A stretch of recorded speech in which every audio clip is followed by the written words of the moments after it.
ये कोई रिसर्च या बड़े खुलासे वाली वीडियो नहीं है। जैसा कि हम अक्सर बोलने के अधिकार को लेकर बात करते रहते हैं, तो मेरा इस पर कहना है कि बोलने का अधिकार भी उन्हीं को है जो बोलने का सामर्थ्य रखते हैं। ये कोई मिथ्या नहीं, सत्य है।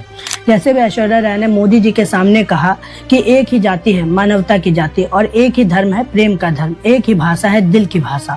ये बात खासकर उस व्यक्ति के सामने बोलना जो व्यक्ति अलगाववाद और ध्रुवीकरण की राजनीति करके प्रधानमंत्री जैसे पद पर विराजमान है, ये बहुत ही बड़े साहस और सामर्थ्य की बात है। वरना मैंने तो बहुत सारे एक्टर्स को प्रोपेगेंडा फिल्म और मोदी है तो मुमकिन है गाते हुए देखा है, और जब बहुत ही मुश्किल से सवाल पूछने का मौका मिलता है तो आप आम कैसे खाते हैं ये पूछते हैं। माना कि किसी बड़े आदमी को देखकर बौद्धिक क्षरण हो जाता है, ये तो आम बात है, लेकिन आप भी तो बड़े आदमी हो, आपके पीछे भी बहुत सारे लोग बोलने के लिए खड़े हैं, लेकिन इसके लिए भी सामर्थ्य चाहिए। और सामर्थ्य कैसे आता है, मुझे इस विषय के बारे में पता चला तो मुझे लगा कि आप सभी लोगों को भी बताना चाहिए कि कैसे ऐश्वर्या राय और सलमान खान जैसे लोग खुले शब्दों में ऐसा बोल पाते हैं। There is only one caste, the caste of humanity.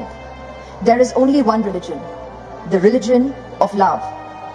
There is only one language, the language of the heart.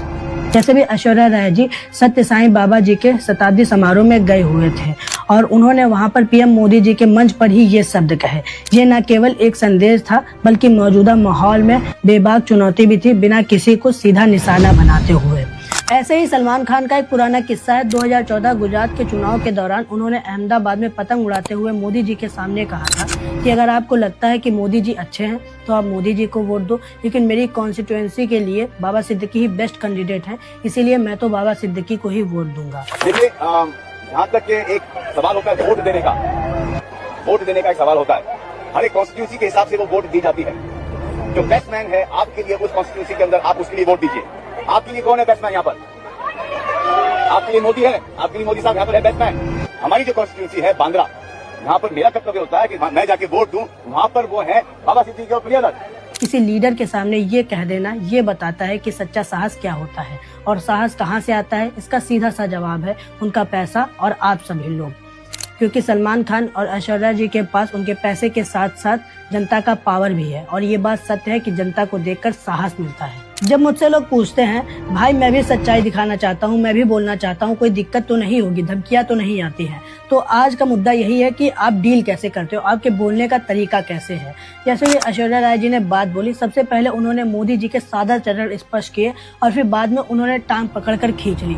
मतलब कि मेरे कहने का मतलब इतना सा ही है कि किसी को कुछ कहने के लिए एक प्रकार की विनम्रता होनी चाहिए। आप अपनी बात एक विनम्रता के साथ रखो, ना कि लड़ाई झगड़ा करके अपनी बात मनवा लो, और सबके लिए सत्य बोलने के लिए हिम्मत रखो, फिर वो चाहे मोदी जी हो या फिर राहुल गांधी जी। इसीलिए मैं पहले ही कहता हूँ आप पॉलिटिकल कंटेंट मत बनाओ अगर आपको पैसा कमाना है, क्योंकि इधर स्पॉन्सर्स नहीं आते हैं। लेकिन आपको देश के प्रति प्रेम है तो आप सभी लोग सीधा पॉलिटिकल कंटेंट मत बनाओ। आपके पीछे कुछ सपोर्ट हो जाए, जैसे 50,000 या 1 लाख फॉलोअर्स, ताकि आपके पीछे 10, 20, 50 लोग बोलने वाले हों, तभी शुरू करो। जैसे पहले मैं किताबें पढ़ता था और लोगों को किताबों के बारे में बताता था, फिर जब मेरे 50,000 के आसपास फॉलोअर्स हो गए थे तब मैंने सोचा कि अब मुझे पॉलिटिक्स की तरफ जाना चाहिए। मुझे बोलना अच्छा लगता है तो मैं बोलता हूँ, फिर भी कई लोगों का कहना होता है बी सेफ छोटे भाई, तो मेरा मानना है मरना तो उनको भी है जिन लोगों को लगता है कुछ बोलूंगा तो लोग मुझे मार देंगे।